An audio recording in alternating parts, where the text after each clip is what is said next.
na kwa sababu Mungu ni Mungu, ameweka njia leo.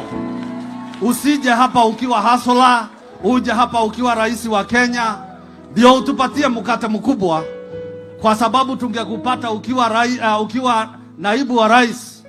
Wakati ule ulikuwa hasola kama sisi, lakini sasa tunaamini ya kwamba wewe ni namba moja Kenya, na kwa hivyo si hasola tena.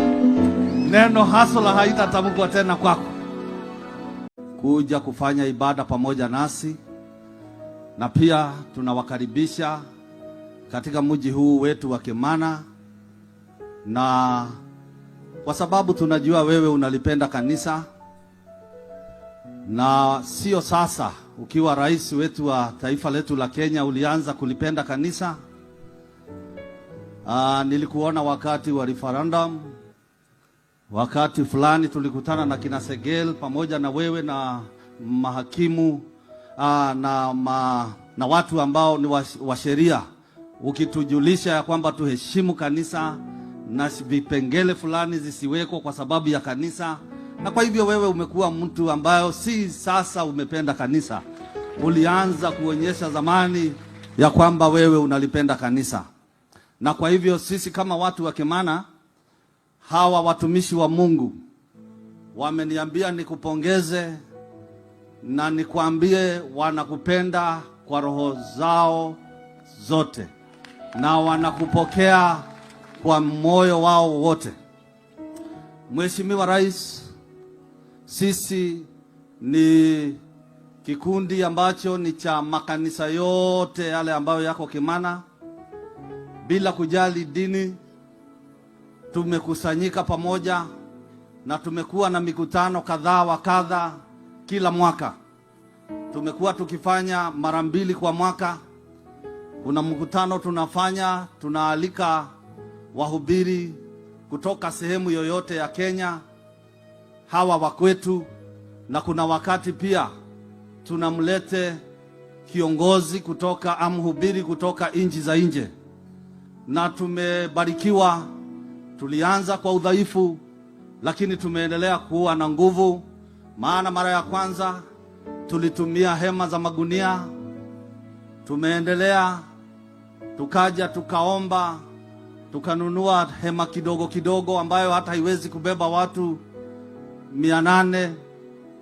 Tumezunguka na tumetembelea washirika wetu hawa wote, tukiwaomba waweze kusupport hiyo mikutano, na wamekuwa wakifanya hivyo, including viongozi wetu, governor na wale wengine wote kama State House Controller.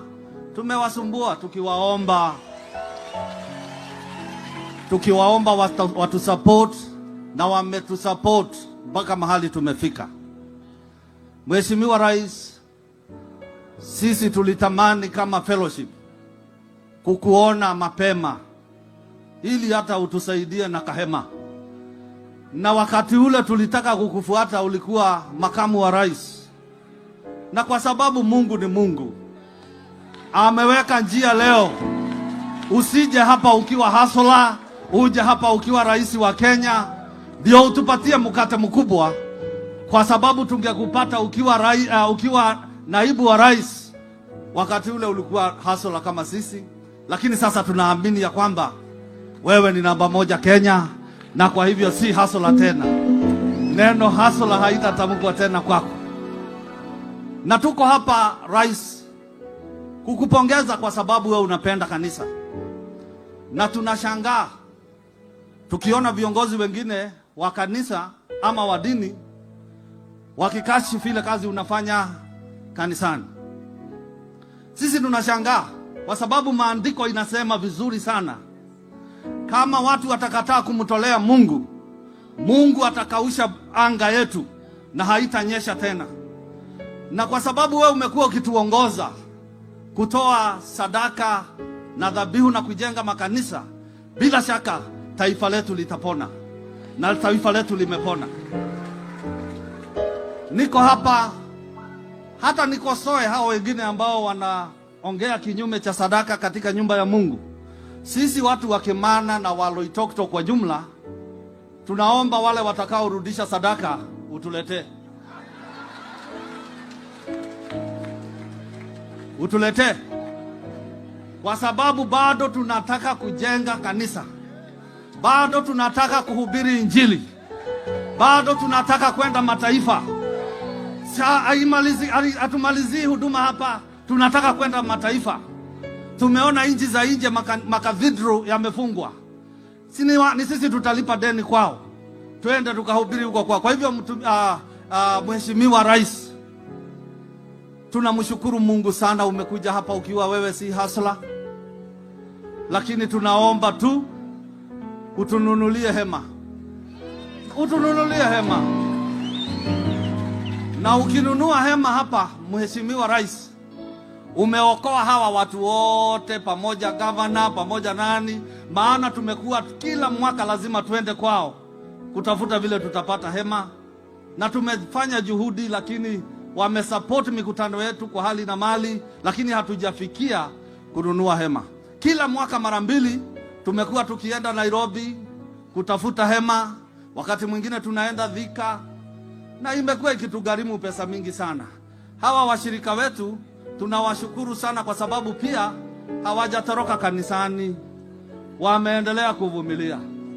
Lakini sasa leo kwa sababu tumepata baba wa taifa, situombe mkate. Situombe mkate. Haleluya. Kwa sababu baba ako hapa, situombe mkate. Lakini hatutaomba ile mkate ya dukani. Tunaomba ile kitu kitatusaidia ili tuwafikia watu wengi katika maeneo haya ya Loitoktok. Hema hiyo ikipatikana sio ya kuhubiri Kimana peke yake, itaenda Loitoktok, itaenda Rombo, itaenda sehemu zote za Kenya. Na kwa sababu itaenda, si mheshimiwa, unajua hema ikibebwa inabebwa na lori. Si unajua inabebwa na lori? Si inabebwa na lori? La unajua kama kanisa sisi tunajivunia wewe kama baba. Maana nimekuambia mahali tulianzana na wewe wakati wa referendum, na ulitetea kanisa na ulisimama na kanisa, na mpaka leo hujakosa kusimama na kanisa. Mimi ningesema hivi wapendwa, kama kanisa sadaka imetutoa mbali na tunaenda mbali kwa sababu tumemjua Mungu. Hauwezi kumpenda Mungu kwa akili na roho na ukose kumpenda Mungu kwa nguvu zako zote. Kwa hivyo tunaomba ya kwamba wale wanaozungumza kinyume sadaka waje hapa Kimana, watufungulie maandiko, watuonyeshe ni wapi ni makosa mtu yoyote kutoa sadaka katika nyumba ya Mungu. Kwa sababu kila mtu ana haki ya kuingia katika nyumba ya Mungu na kutoa sadaka. Na Yesu mwenyewe alipenda sana sadaka. Hakukaa mbali na kikapu, ndio sababu alikaa karibu, akaona mwanamke aliyetoa pesa kidogo na wale wengine wakarudisha kwa mifuko. Kwa hivyo kama Yesu aliangalia hiyo mfuko, sadaka ni ya maana sana. Si Mungu wa mbinguni awabariki. Na Mheshimiwa Rais wetu wa Kenya, ujue kuna watu wako nyuma yako kama kanisa la Kimana, pamoja na viongozi wetu, pamoja na wote ambao wamehusika kupanga hii mkutano. Mheshimiwa Kato ametuunganisha haraka na tukawa na nafasi nzuri ya kukuongojea. Tunashukuru sana. Mungu awabariki, Mungu awatende mema na aendelee kuwainua. Amen.